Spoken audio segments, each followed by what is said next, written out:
car. Wait, Yeah, what? girls, come on and listen. Railroad cars. Well, She it put her was bike on it. right after the war was over. There was no food, no nothing to get. So me and a friend, we got hopping freight cars with coal on it. I mean coal. We went all to Germany, Luxembourg, everywhere. We come on the big old trestle and then a big old tunnel. And somebody in front of it, I would whistle and said, "Tunnel ahead!" And we all ducked down and we're going to the tunnel. When we come to the entrance, people were standing down below with baskets and we threw the coal. We unloaded. And you know, they couldn't buy coal to heat the houses. Oh, right. So we gave them all. We threw the coal out, dug as a hole, so if we had to go to the next tunnel, so we had a hole, we didn't have to duck down because they were loaded about like that, you know. We unloaded tons of coal.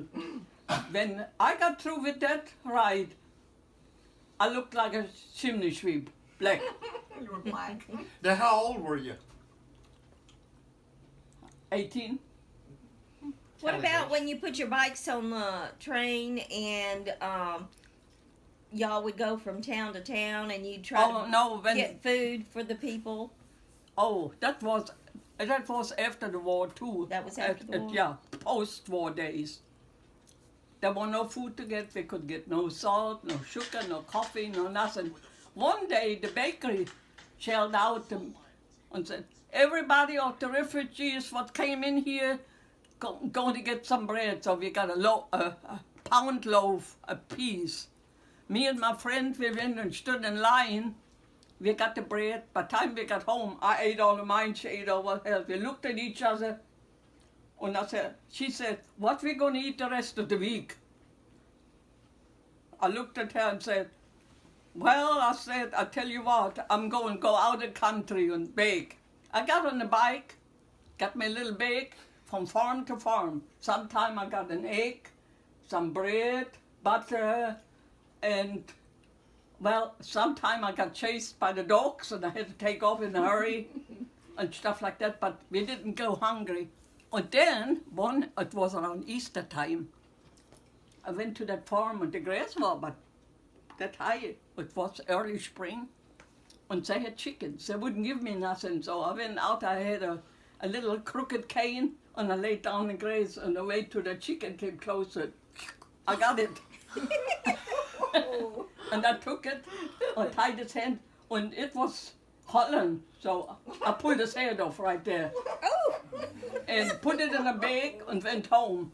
When I come home, Gertrude, the friend what was with me, said, "Where did you get that chicken?" I said, "I caught it." She said, "You know that's stealing." I said, "No, it's not, I'm hungry. It's not stealing when you're hungry."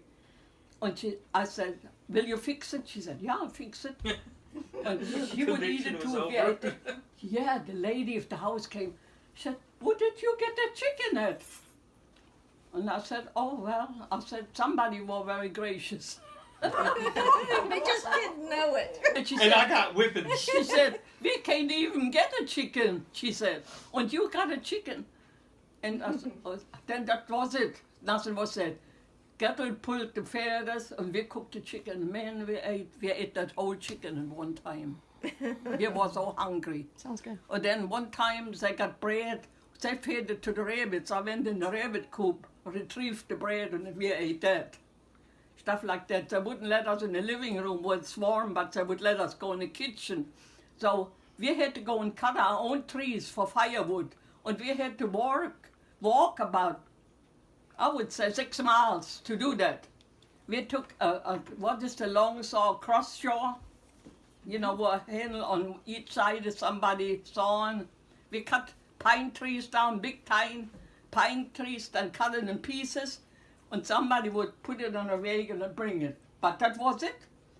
All suddenly my brother showed up there in Lauterhoven. Okay, he said, "Sis, what can I do for you?" I said, "We need that wood split so we can keep warm." I said, "We've been freezing. It was cold then. It was about below zero, you know." And he split all the wood for us. when we had the wood split, the people said, can we use a little bit of this wood? She said, after all, you're not paying us much of anything every month. And I said, well, I tell you what I do. I divide the wood up, what you can have, and the rest of it is ours. So I gave them some of the wood. But they were, our own people did us the same way like they do in the refugees now. They did us the same way. Yeah. We had to survive, that's it. Mm-hmm. That's it. Yeah. One easy. We were a lot of times, we were hungry. I was so hungry sometime when I went up the stairs, my knees were shaking.